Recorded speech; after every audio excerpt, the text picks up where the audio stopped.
On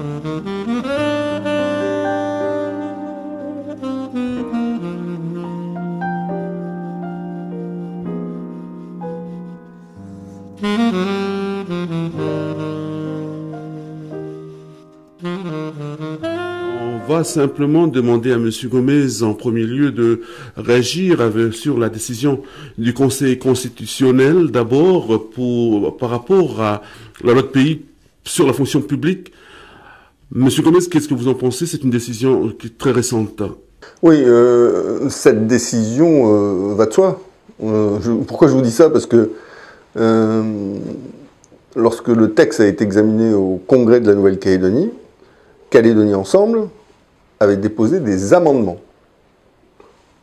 Quel était l'objectif de ces amendements? Faire en sorte que la protection de l'emploi local soit prise en compte dans cette loi qui porte intégration des contractuels de la fonction publique dans la fonction publique. Notre amendement sur le sujet, il était basé sur quoi? Très simple, on avait repris la loi sur la protection de l'emploi local dans le secteur privé, que j'avais fait voter en juillet 2010, lorsque je présidais le gouvernement de la Nouvelle-Calédonie. On avait repris les mêmes dispositions, c'est-à-dire que soient privilégiés pour ces intégrations les citoyens calédoniens ou ceux qui ont une durée suffisante de résidence. Et nous renvoyons à notre texte pour décliner notamment ce qui relève de la durée suffisante de résidence en fonction des emplois, notamment. Cet amendement, Romain, je vous demande d'être attentif là-dessus, parce que a été rejeté par les indépendantistes et par les autres partis de sensibilité non indépendantistes. En réalité, Calédonie Ensemble qui s'est retrouvé à voter ces amendements. Donc, comme on n'a que 15 élus au Congrès sur 54, et que dans une loi du pays, pour faire passer un amendement, il faut au moins 28 élus, c'est-à-dire la majorité plus 1, ces amendements n'ont pas été adoptés. Donc voilà, nous ce qu'on regrette, c'est de ne pas avoir été entendus par les uns ou par les autres à ce moment-là de l'histoire, et que maintenant, voilà, il va falloir repasser par derrière, en quelque sorte, pour faire en sorte d'intégrer cette protection de l'emploi local dans les intégrations de la fonction publique. C'est une bonne chose, c'est une bonne chose. Nous, on n'est pas surpris par la décision du Conseil constitutionnel, et on trouve qu'elle va dans le bon sens, c'est-à-dire, pour nous, le bon sens, c'est toujours le même, le respect de l'accord de Nouméa, tout l'accord de Nouméa, mais rien que l'accord de Nouméa. Donc au pays, maintenant, qu'est-ce que vous dites par rapport à cette visite? Une journée, est-ce que c'est suffisant? Est-ce que c'est pas suffisant? Qu'est-ce que vous dites? Je crois qu'une journée de président de la République ou un voyage de président de la République, ça se mesure pas au poids. La question, c'est qu'est-ce qu'il fait et qu'est-ce qu'il dit. C'est ça qui nous intéresse. Deuxième chose, c'est quand même formidable. Moi je trouve que dans la Ve République, on a eu en tout et pour tout 6 visites de président de la République, donc c'est toujours un événement important pour une petite île comme la nôtre dans le Pacifique. Ensuite, cette visite, elle a été chargée de symboles. Vous savez que dans notre pays, on attache de l'importance à la symbolique. Et dans ces symboles, moi j'ai beaucoup aimé, parce que j'ai trouvé ça très juste. Très juste. La présence d'Isabelle Lafleur et de Marie-Claude Tjibaou sur la tombe de Jacques Lafleur, où le président de la République est allé se recueillir, et les mêmes femmes, Isabelle et Marie-Claude, qui se sont retrouvées sur la tombe de Jean-Marie Tjibaou, où là aussi François Hollande est allé se recueillir. Je trouve que c'était un message qui, d'abord, rappelait la mémoire. On peut construire un avenir que si on a une mémoire du passé. La formule, c'est qu'un pays sans mémoire est un pays sans avenir. Donc on a rappelé qu'on avait de la mémoire, donc j'espère qu'on va avoir un avenir aussi. Et puis, c'est un message de paix, de réconciliation, de vivre ensemble qui a été donné au travers de la symbolique de ces deux femmes et du geste du président. Donc ça, c'est un symbole important. Le deuxième symbole fort, c'est celui de l'usine du Nord. L'usine du Nord, c'est nous, Calédonie Ensemble, vous savez, on y a toujours été favorable, on a toujours défendu les 51%, c'est vraiment quelque chose qui fait partie de notre ADN, l'usine du Nord. Je me souviens, avec Robert Froin, à l'époque, déjà, on soutenait cette démarche, alors que le RPCR n'y était pas favorable. Mais que le président de la République vienne là-bas, salue le travail, dit ce qu'il a dit sur l'usine, c'est-à-dire que c'était un modèle, un exemple. Moi, j'étais très fier. J'étais très fier pour mon pays, j'étais très fier pour celles et ceux qui, un peu partout, à différentes époques, ont agi pour que cette usine, elle devienne une réalité. Donc ça, c'était le symbole du rééquilibrage. Après le symbole de la mémoire, le symbole du rééquilibrage. Et puis deux autres symboles, celui de la rencontre avec la jeunesse à Guarodeva, là aussi un site exceptionnel. Et en même temps, à Guarodeva, on a initié quelque chose qu'on a initié nulle part ailleurs en Nouvelle-Calédonie, c'est que les clans qui voulaient le rétablissement du lien à la terre sur les 8000 hectares, qui sont regroupés au sein du GDPL Mouéhara, ont accepté, et c'est unique, que la terre ne leur soit pas attribuée en terre coutumière. Et que, au lieu d'une attribution en terre coutumière, qu'ils soient partie prenante dans les projets qui sont développés sur le site de Guarodeva. Les clans sont aujourd'hui actionnaires à hauteur de 10% du Sheraton. C'est pas rien, c'est un investissement de 11 milliards de francs CFP. Ils sont actionnaires à hauteur d'une trentaine de pourcents, je crois, de la SEM, la Société d'économie mixte chargée de l'aménagement de la zone. Donc voilà, on essaye de tracer un nouveau chemin où on reconnaît le lien à la terre, mais on essaye de développer économiquement la terre parce que on sait les uns et les autres de la problématique du développement sur terre coutumière. C'est pas impossible, mais c'est quand même difficile. Et puis enfin, le dernier symbole, c'est celui à la CPS. Voilà, c'est important que la France vienne dire ici à tous les chefs d'État du Pacifique, on est là et on va continuer à vous accompagner, on va continuer à investir dans cette zone Pacifique. Et puis surtout, on investit sur des sujets qui sont pour vous importants. Et ça relève tout ce qui relève notamment du climat. Vous savez qu'il y a important pour le Pacifique. Très important, les premiers réfugiés climatiques de la planète sont des réfugiés de notre région. Et donc il y a une très grande conférence sur le climat qui se tient à Paris à la fin de l'année 2015. Et moi j'ai suggéré, je vous le dis, c'est la première fois que je le dis publiquement, j'ai suggéré au chef de l'État, à l'occasion du déplacement en Australie, que cette grande conférence sur le climat soit précédée d'un sommet France-Océanie qui se tiendra à l'Élysée. C'est-à-dire qu'avant qu'on ait la conférence sur le climat, les États du Pacifique, qui sont les premiers concernés aujourd'hui par le dérèglement climatique, puissent être réunis par le chef de l'État pour parler du sujet. Je crois que ce sera un beau symbole de l'investissement de la France sur ce sujet-là, et un beau symbole aussi de l'investissement de la France dans l'Océanie et dans le Pacifique. Votre position, comment il a réagi par rapport à cela ? Écoutez, vous savez, à ce niveau-là de responsabilité, on dit pas oui, pas non tout de suite. On prend le temps de réfléchir, mais je crois qu'il a été très favorablement impressionné, d'une part par la réunion avec les chefs d'État à la CPS et de la sincérité des préoccupations des chefs d'État de la zone sur ce sujet-là. Et puis ensuite qu'il a été convaincu, encore plus en Australie, du désir de France, comme il l'a dit, qu'il y a dans cette partie du monde aujourd'hui. Donc je crois que ce sont deux éléments positifs pour que ce sommet France-Océanie puisse se tenir en 2015. Vous savez qu'ils existaient, ces sommets France-Océanie, ils avaient été initiés par Jacques Chirac, hein, il y en a eu un en 2003, un autre en 2006.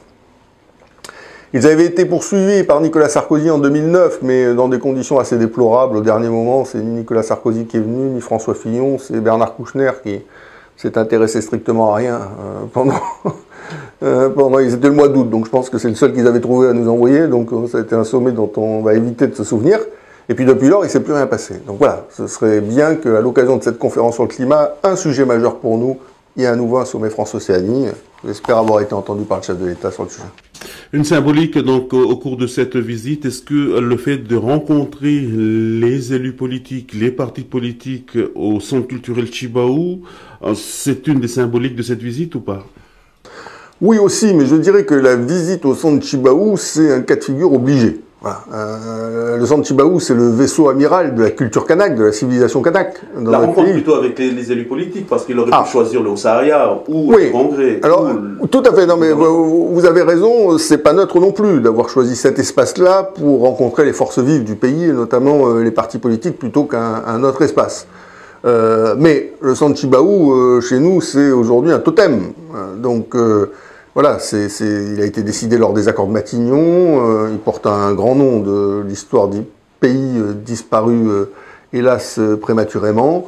Et c'est bien que je crois que François Hollande ait reçu l'ensemble des forces vives dans cet espace-là, qui est porteur de symboles, qui est porteur d'histoire, qui rappelle aussi une civilisation qui est vieille de 3000 ans. Et quand la France est arrivée ici, cette civilisation, elle existait, il y avait un peuple qui était ici, c'est ce que dit le préambule de l'accord de Nouméa. Donc c'est important, tout ça fait sens, voilà. Et puis il a pris le temps de rencontrer et de parler avec les partis politiques. Hein. Chaque formation a été reçue, a parlé longuement avec lui. Bon voilà, il est nécessaire de s'imprégner des choses, de s'imprégner de la chair d'un dossier, de la chair d'un pays, de la chair d'une histoire. Et je crois qu'il peut lire toutes les notes du monde sur la Nouvelle-Calédonie, François Hollande, c'est qu'en venant ici qu'il va sentir, qu'il va pouvoir peut-être appréhender l'âme du pays. Et puis notre âme, elle n'est pas toujours facilement appréhendable, donc il faut parfois un peu de temps, il faut parfois bien regarder avant d'arriver à la voir. Donc voilà, je crois que en tout cas, il aura commencé à l'approcher, c'est déjà pas mal. Son arrivée donc à la Tontouta a été aussi très significative, oui. A bien marqué beaucoup de monde, en fait, d'être reçu par les autorités coutumières au travers du Sénat, par les 8 terres coutumières, et aussi l'hymne du pays avec la Marseillaise, tout ça. Tout à fait. Ah bah, franchement, j'ai pas vu plus bel accueil et plus juste accueil à Tontouta d'un chef d'État que celui de François Hollande. Il y avait tout. Il y avait à la fois la dimension républicaine, c'est la Marseillaise, c'est la revue des troupes, et puis il y avait la dimension pays, c'est la coutume, avec notre hymne. Et le destin commun, c'est ça pour nous, surtout à nous, Calédoniens ensemble, qui sommes nationalistes, mais un nationalisme qui n'est pas un indépendantisme, c'est-à-dire que on veut se gouverner nous-mêmes le plus largement possible. C'est notre volonté. On veut pouvoir décider de tous les sujets qui concernent notre pays et notre peuple. Mais en même temps, on veut rester dans les limites de la République parce qu'on considère que la République, au total, elle nous protège aujourd'hui. Et donc, cet accueil-là, avec les 2 hymnes, avec la revue des troupes, avec la cérémonie coutumière, quelque part, il symbolisait un peu tout ça, ce pays, qui est un pays de l'Océanie, de la Mélanésie, avec son histoire propre, et puis en même temps, cette République qui par les hasards de l'histoire, il y a plus de 150 ans, en a pris possession et qui maintenant essaye de se tracer le chemin du vivre ensemble, ce qui n'est pas toujours facile. Donc voilà, j'ai beaucoup aimé cet accueil. Et puis j'ai trouvé que le président de la République a eu les mots justes partout où il est passé. Voilà, et je trouve que c'était au total assez réussi. Avez-vous eu l'impression qu'il veut, le chef de l'État, et pour les indépendantistes, et non pour que la Calédonie reste dans la France? Est-ce que vous n'avez aucune... Ah ben moi, j'ai une position claire là-dessus, je m'excuse, parce que donc Rocco Mitan se plaint parce que le chef d'État est équidistant, il voudrait que le chef de l'État se prononce pour l'indépendance. Pierre Frogy se plaint parce qu'il trouve que le chef d'État il devrait se prononcer pour la France, comme Sarkozy l'a fait, enfin bon, ils se plaignent tous. Bon, alors moi je me plains pas, hein, voilà. Moi j'ai une position claire. D'abord, moi je ne suis pas colonisé dans ma tête, je suis décolonisé dans ma tête. Ça veut dire quoi? Ça veut dire que j'attends pas du chef de l'État qui décide pour nous, qui décide pour moi. Ce sont les Calédoniens qui vont décider de leur avenir. Ce n'est pas le chef de l'État, que ce soit François Hollande, que ce soit Nicolas Sarkozy ou que ce soit quelqu'un d'autre. Notre destin nous appartient, notre destin est dans nos mains. Et c'est nous qui allons, d'une part, préparer l'échéance de 2018, en dialoguant entre nous, de manière constructive, la plus constructive possible, et c'est nous, tous les Calédoniens, tous les citoyens calédoniens qui vont voter en 2018 et qui décideront de l'avenir du pays. Donc, François Hollande, quand il ne prend pas parti ni pour les uns, ni pour les autres, c'est-à-dire qu'il dit qu'il faut préserver la neutralité de l'État, l'État est un partenaire des accords, mais il ne doit pas se substituer aux Calédoniens, il doit accompagner les Calédoniens, et ben moi je suis à fond pour cette position-là. Et puis, j'ai tiré quelques enseignements de l'histoire, Romain. Hein?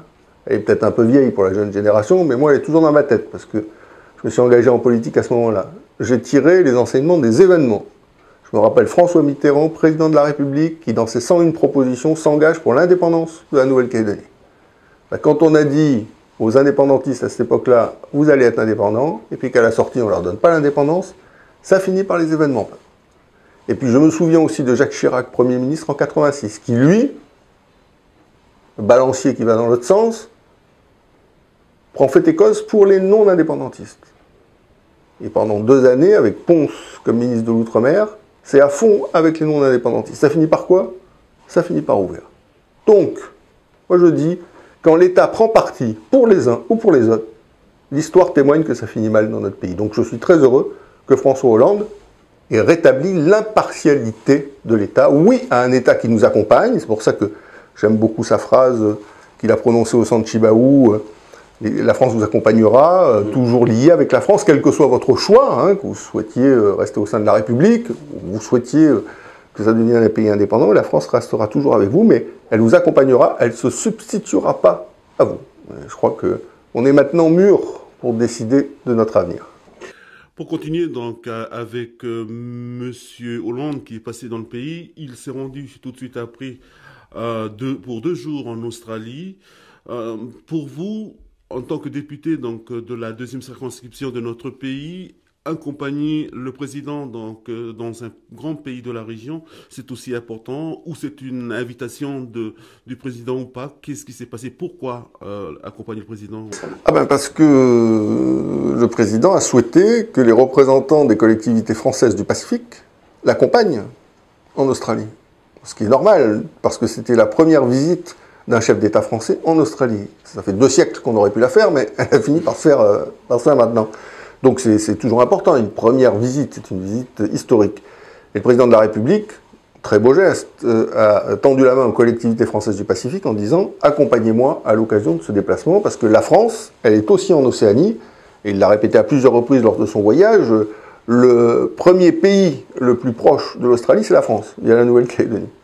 Donc c'est à ce titre-là que j'y étais, donc il y avait les présidents des autres exécutifs, président du gouvernement de la Nouvelle-Calédonie et président du gouvernement de Polynésie française, le député de Wallis et Futuna, parce que là-bas il n'y a pas de gouvernement, et moi j'y étais en tant que vice-président de l'association d'amitié France-Australie, puisque je suis également membre de la commission des affaires étrangères à l'Assemblée nationale. Donc c'est à ce titre-là que j'ai accompagné, avec les autres représentants des collectivités françaises du Pacifique, le chef de l'État. Donc oui, c'est un honneur, bien sûr, et puis ça permet bien évidemment de renforcer nos réseaux et notre représentativité auprès des autorités australiennes. On a notamment été reçu par le Premier ministre, ce qui est là aussi un honneur.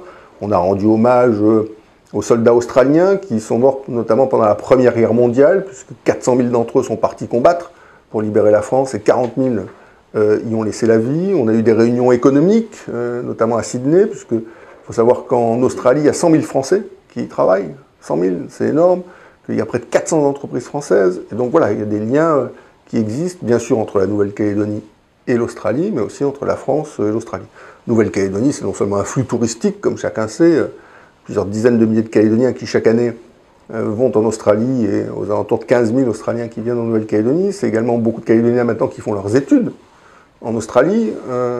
Donc on a là aussi des relations anciennes et je crois très amicales. Le référendum éclairé, dont François Hollande au total a parlé à sa manière lors du discours au Santibaou en disant qu'il fallait préciser les questions. Bah oui, il faut les préciser parce que si on répond à la question oui ou non d'ailleurs, que ce soit oui ou que ce soit non, la question c'est qu'est-ce qui se passera le lendemain du référendum si on est indépendant.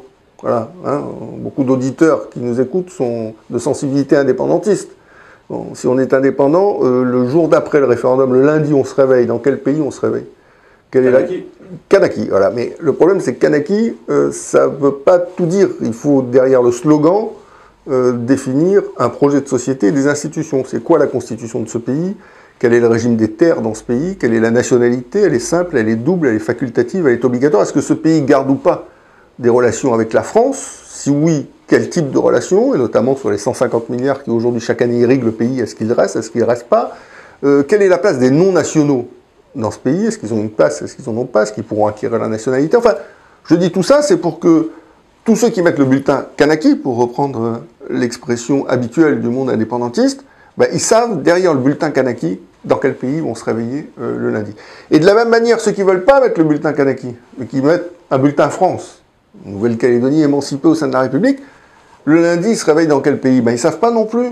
Pourquoi? Parce que l'accord de Nouméa dit si c'est 3 fois non à l'indépendance, il faudra se retrouver autour de la table pour, je cite, examiner la situation ainsi créée. Bon, examiner, les mecs, ils n'avaient plus d'idées quand ils ont fini la rédaction de l'accord. Ils étaient au bout du stylo, ils n'avaient plus d'encre, c'est terminé. Donc en clair, c'est la zone et il faut se retrouver pour voir comment on en sort. Bon, nous on dit, définissons là aussi, avant que le référendum ne lieu, cette Nouvelle-Calédonie émancipée au sein de la République. Là aussi, est-ce qu'on reste avec nos provinces comme aujourd'hui? Le gouvernement collégial est proportionnel? Est-ce que les compétences régaliennes, on y associe ou pas la Nouvelle-Calédonie? Le corps électoral, qu'est-ce qu'on fait? Il reste figé? Il redevient glissant? Selon quelle modalité? Enfin, on arrête là aussi l'espace de cette Nouvelle-Calédonie qui se gouverne elle-même mais qui reste au sein de la République.